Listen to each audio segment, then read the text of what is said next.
to Sis and Bro. I'm Sis2 and I'm Bro. I am currently going through psychiatric treatment to get over a horrifying experience. I have a friend named Vikram in college. Everyone used to call him Vicky. He was the Oh, hi Vicky. I'm Sis2. who came up and talked to me on my first day of college. Vicky was a fun-loving, happy person. He made friends easily. He was This is like, these girls are, this is like talking to him and these girls are like, I better not look at him. I better not do anything. Let me just always laughing and joking around the college campus. Maybe that's why no one could tell he was hiding such a dark secret. Oh, she's... Last year, our final year of college, we became a bit upset as the Puja holidays were about to begin and everyone will be leaving for their home soon. One day, I was going to the hostel after class when I saw Vicky standing near the hostel gate, smiling at me. He came to me and we started to walk together. "Hey, what's the plans for this holiday?" He replied in an upset voice. "I'll be so bored sitting at home. Don't know what to do, man." You can just say, let's go hang out. I'm bored, dude. I don't know what to do this weekend. Isn't he telling you that you want to have a plan? Isn't he telling you just do your homework? Don't you have homework, you dummies? I think they already finished and there's no more. And one more thing. Isn't he asking you, do you want to have some plans? Okay, now let's continue. Agreed with him as I was going to do the same thing, sitting at my house this holiday. Suddenly, he looked at me and said, "Hey, you are free during Diwali, right?" I nodded in a confused manner. He became excited and said, "Great! Why don't you come and spend Diwali at my house? It will be fun." Okay, what the heck is Wally? I think he said, you'll come in my house? No, he said Wally, something like that. It said, "Great! Why don't you come and spend Diwali at my house?" Wally. What is Wally? That's nasty. It will be fun. I thought, this is not a bad idea. Anyway, I am going to stay with my grandparents, so spending Diwali with Vicky will be quite fun. I immediately accepted his invitation. Shouldn't you wait to ask them, go to your parents and ask them, "Mommy, a guy named Vicky, an evil person that hiding dark deep secret, wanted me to go to his home." And mommy said no. Vicky stayed in Mumbai. I, on the other hand, lived in Delhi. Vicky stayed in Mumbai. Mumbai. I, on the other hand, lived in Delhi. Delhi. Delhi is in English. Delhi is in Mumbai is. There are two different states, right? I don't know. Let's just continue. I told him I will do my bookings as soon as possible because it's hard to arrange tickets during the festival season. Oh, so they were saying Diwali. Oh, okay. So I thought they said Diwali, something like that. So it's Diwali. It's a festival that Indians celebrate. I informed my parents about this small trip, and we left for the festivals. Ooh, Vicky told me that he won't be able to attend me at the airport because he had to take care of some preparations for the Diwali celebration. So, he will send his driver to pick me up from the airport. The holidays came, and we left. I stayed for a while with my grandparents. They do not look like Indians. What is going on here? I'm confused. I took a flight on the morning of Diwali and reached around 10 a.m. I already informed Vicky about my arrival before boarding the flight. As I exited the airport premises, I noticed a man wearing a driver's outfit standing outside. He had a placard on his hand with my name written on it. I walked to him and introduced him. That guy looks old and very ugly. The man looked frail and weak. He had dark circles. Even though he smiled at me, I felt there's something off about him. Anyway, I sat in the car and This guy is so nice, he looks so beautiful. Mumbai is known as a crowded city, but after 4.5 hours, we arrived in a rural area. First I thought he said Dubai. Hey, is it Dubai? Mumbai. I checked my GPS, and it showed we are in Mokkata. Mokkata is a census town in the Palghar district of Maharashtra state. The view was breathtaking. My mind got all refreshed seeing the vast green fields, tall hills, and blue lakes around me. Vicky told me about this guy looks not that ugly and not that. I like to say. the long ride, so I already ate at the airport. It was 5 p.m. when I reached the house. Vicky's house looked like an old mansion. His family seemed to be very rich. I was impressed with his down-to-earth attitude, even though he belonged from such a wealthy family. As I got out the car, I saw Vicky standing at the doorway with a big smile on his face. He ordered the driver to take my luggage inside and took me to the house. The house looked Whoosh, that's nice. I think even grander from the inside.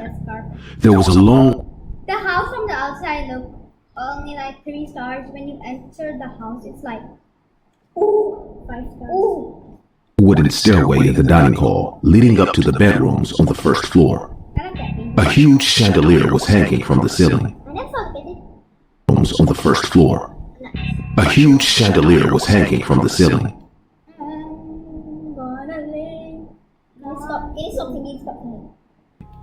There were costly antiques all over the house.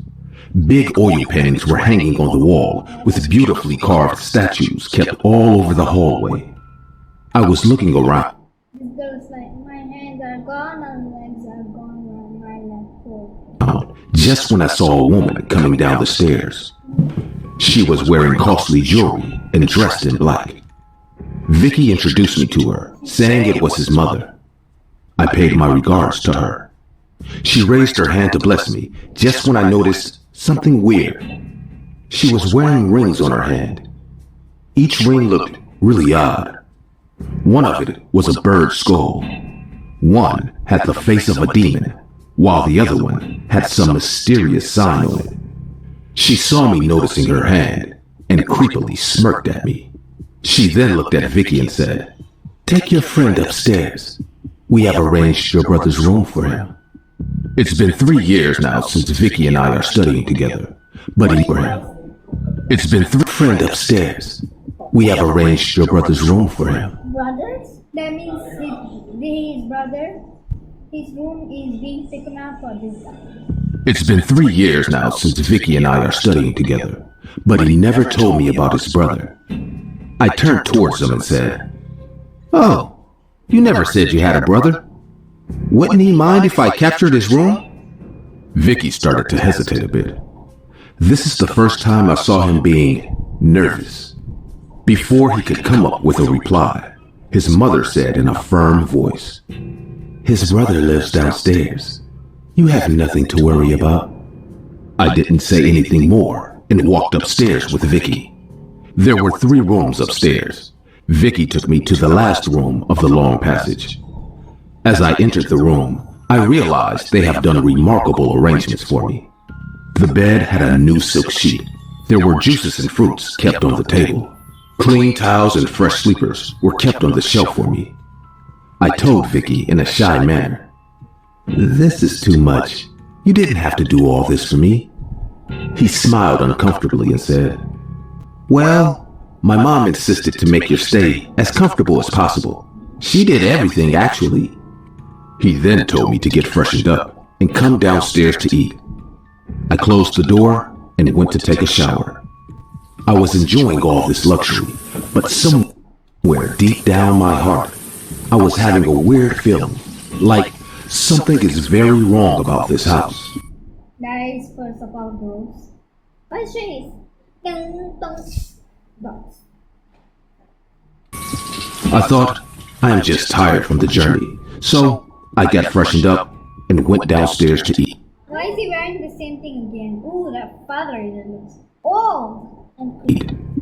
When I reached the dining area, I saw a long wooden table lying in the middle of the room. There were different dishes, and each looked very delicious. Vicky was sitting right beside his mother. On the opposite side, I saw a man sitting with a very old face. He wasn't old by age, but his face appeared very unusual. His eyes were dropping down, with heavy wrinkles all over the forehead. I don't want to see you, Vicky. Vicky's friend. I don't like you. I don't even want to see you around. Vicky's friend? Yeah, he's acting like that. And I sat next to him, and Vicky told me this is his father. He had a stroke a few years back, so he is not in good health. I smiled and introduced myself, but Vicky's father didn't even look at me. He just kept staring at the plate. Vicky's mother told me to excuse him as he barely speaks or recognizes people these days. It felt very surprising to me that all these years, Vicky never talked about his family. We started to eat just when something caught my eye. There was another chair at the table, but it was empty. I looked at Vicky and said, "Hey, where's your brother?" Vicky's mom quickly replied, "My son is sick. That's why we keep him downstairs. We have arranged a 24/7 medical observation in the house for him. Hence, he can't come and eat with us. But don't worry, you will see him soon." When she said I will see Vicky's brother soon, I noticed Vicky's face turning pale. Everything was feeling very disturbing to me. I could see there was something they aren't telling me. The mother is quickly like, no, sorry. The brother is sick. He's very sick. And we got 24/7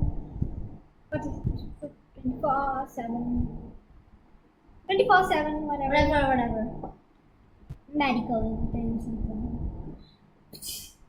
Excuse me, mommy. The brother coming out of the house. This one's for the room. Excuse me, mommy. After finishing dinner, Vicky's mother told me, "You better go and rest. Our Diwali rituals will begin at dawn, so if you don't rest, you won't be able to enjoy." I didn't say anything and went to my room quietly. Vicky told me he will come to get me at 3 a.m. before the ritual. That is so early.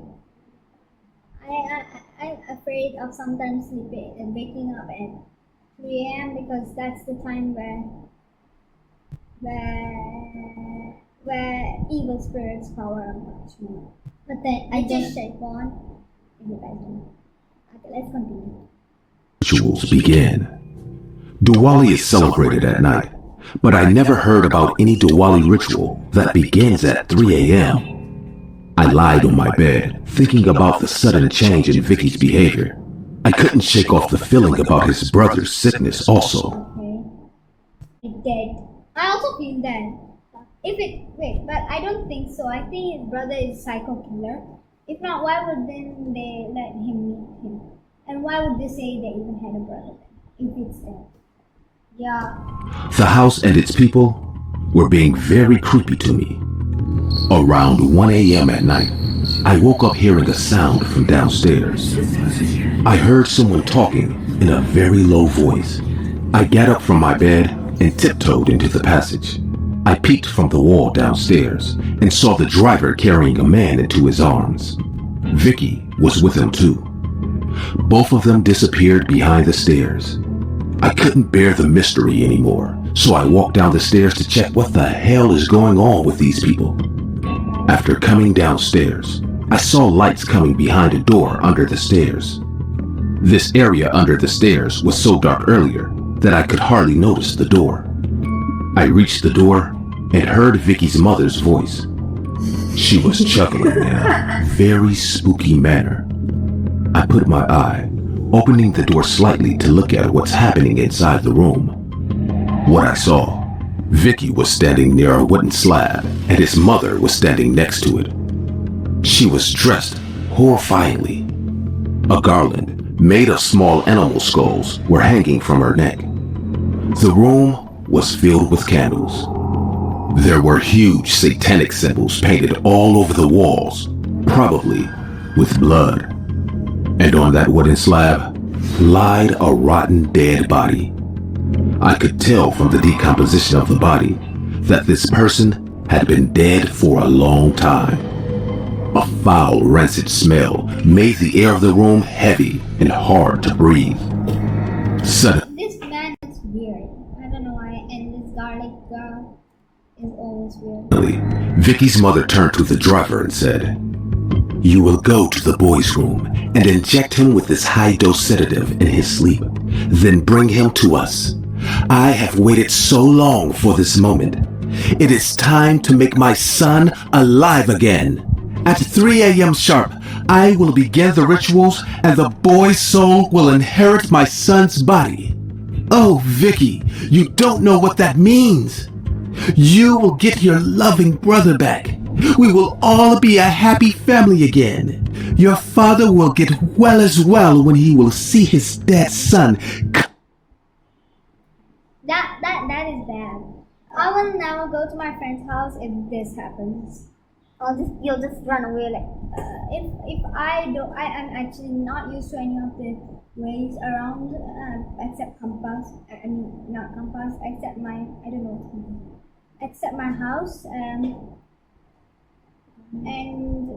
it's kind of creepy if I would go to someone's house in Mumbai and I'm in Delhi. Maybe I'm not here, but I'm not in Delhi. We don't live in Delhi, okay? Come to life. I couldn't believe what I was hearing. I wasn't able to accept that Vicky lured me to his house so that his sick mother can perform some demonic ritual on me. I thought he was my one true friend. Oh God, what will I do now? These people are psycho. They are planning to kill me tonight. I was sweating like hell.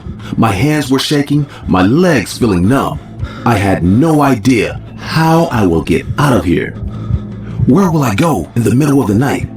The entire area is filled with forests and hills. I was in tears and sweat just when I felt a pat on my back. I would have screamed right then, but Vicky's father gestured me to be quiet by putting his finger on his lips. He held my hand and silently took me upstairs. I was out of my mind. I couldn't do anything but follow him. We got into my room and he calmed me down. He gave me the car keys and said, "You must leave immediately. My wife has gone insane after my elder son committed suicide. I had a stroke out of the same shock, but somehow..." What a big twist! I thought it was gonna be better. I thought it was gonna be so very big twist. I thought he was gonna say, "Your mother is gonna kill you. Now, go away. Come with me, let's go." Yeah, I thought he was gonna go with him. Now accepted our fate, but she still believes dark magic can bring our son back. She brainwashed Vicky saying if he brings a boy to our house, they can put his soul into my dead son's body and make him alive again. The man started to cry in front of me. It was probably heartbreaking for him to see his entire family falling apart. But this was my only chance to get out of this creep show. I quickly packed my bags and came out of the house. As I started the car engine, I heard Vicky's mother shouting out loud, "Vicky, stop him! He is running away!" But there was nothing in the world that could stop me then. I pressed the accelerator real hard, and with a loud sound of tires creaking, I drove away. I noticed the house entrance in the car. He's like, "Let's start the car." Like a Lamborghini. Yeah. Our rearview mirror, and I saw Vicky standing there with a sad face. Vicky didn't come back for the last semester, and I have no idea what happened to him or his family.